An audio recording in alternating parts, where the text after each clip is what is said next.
So my audience is going to be my home church. It's a small congregation in which everyone is single. Pretty much everyone.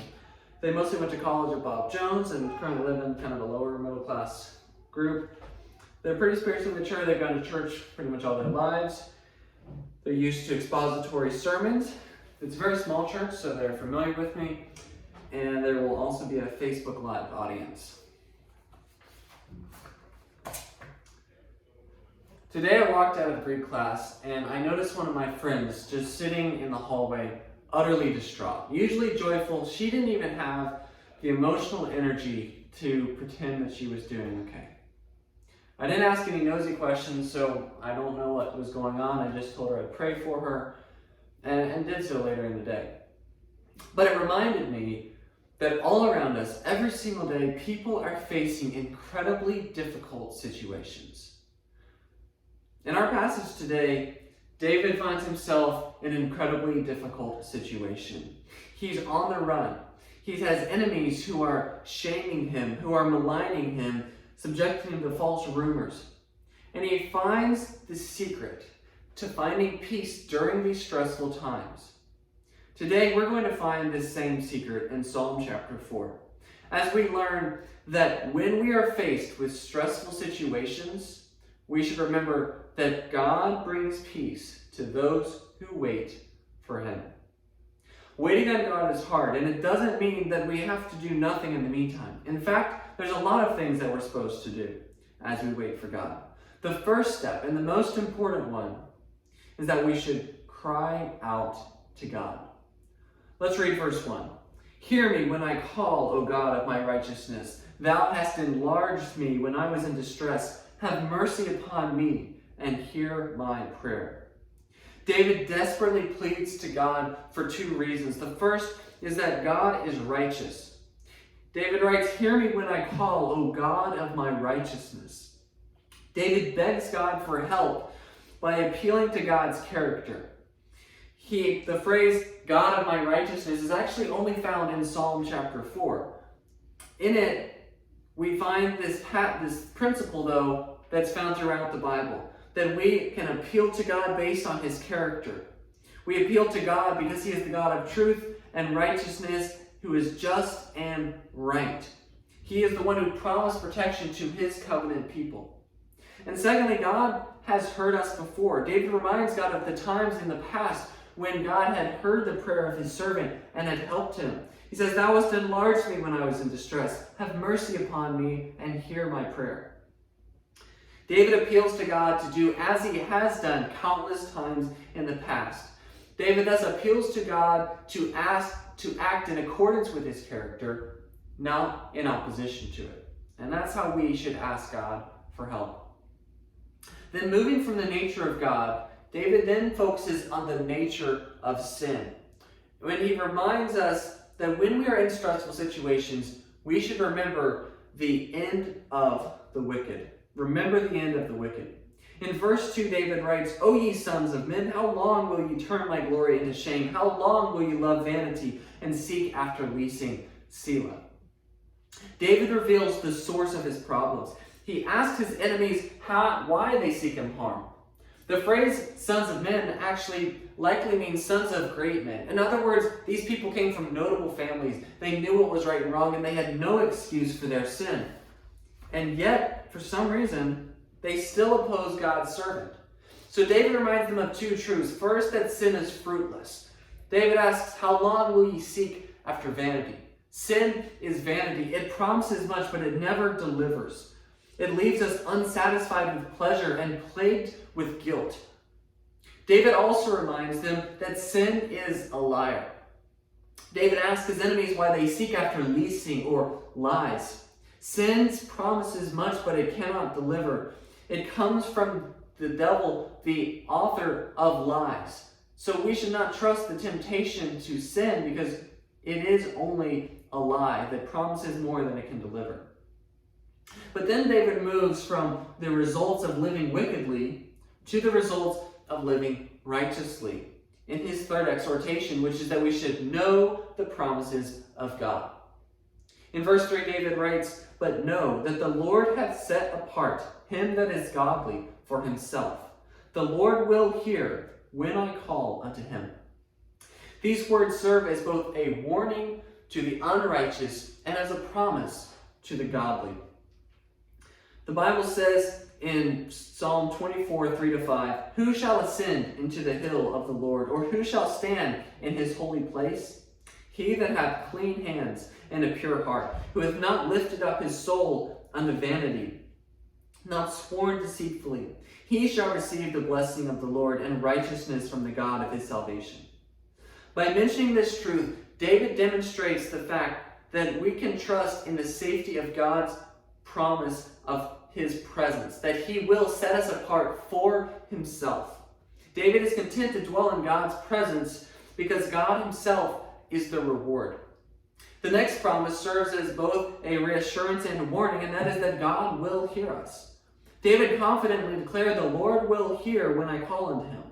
More than any other, this promise that God will hear us serves as the foundation for our prayer and our trust in God. David's faith in God moves him to consider the impact of the truths that he has just explained. These truths about God's character should cause us to examine our own character, which brings us to David's fourth admonition, which is to search our hearts. Search our heart. Verse 4 reads, "Stand in awe and sin not. Commune with your own heart upon your bed and be still." Selah. Now these four directives are closely knit and yet distinct. You can simply remember them as prostrate, hate, meditate, wait. So first, prostrate. We must admire God's greatness. The King James renders the Hebrew word here as stand in awe, although the word is somewhat ambiguous. For example, the NIV and the NASB translated as tremble. So under this vein of thought, the word awe would imply the type of awe associated with the fear of God. In other words, I chose the word prostrate because it implies awe. And prostrate means to lay oneself on the ground face downward, especially in reverence or in submission. And we know what happens when we have this type of awe, this fear of God. Proverbs 8:13 says, "The fear of the Lord is to hate evil." This idea comes through more clearly in the ESV, CSB, and New King James, which write, instead of stand in awe, the phrase "be angry and sin not." Now this rendering would likely mean that Paul quoted this verse in Ephesians 4:26 when he said, "Be ye angry and sin not." But in either case, the idea is clear. That our understanding and sight of the righteousness of God should leave us so in awe that we are abhorred by the sight of sin. And that's what we see next, that we should hate, that we should turn from the sin that God hates and sin not. Our attitude towards God should lead us to God and away from sin. And as we do this, we should meditate, that we should search our own heart. David writes, "Commune with your own heart upon your bed." We should meditate on God's righteousness and use downtime to search our hearts for the sin that God abhors. And then, in the right spirit, we can wait. We should let God be God. David simply writes, "Be still." So putting it all together, we can see how other translations help unify these four directives. Wycliffe's translation says, "Be ye angry and sin not, and have remorse for the evils which ye say in your hearts and in your beds."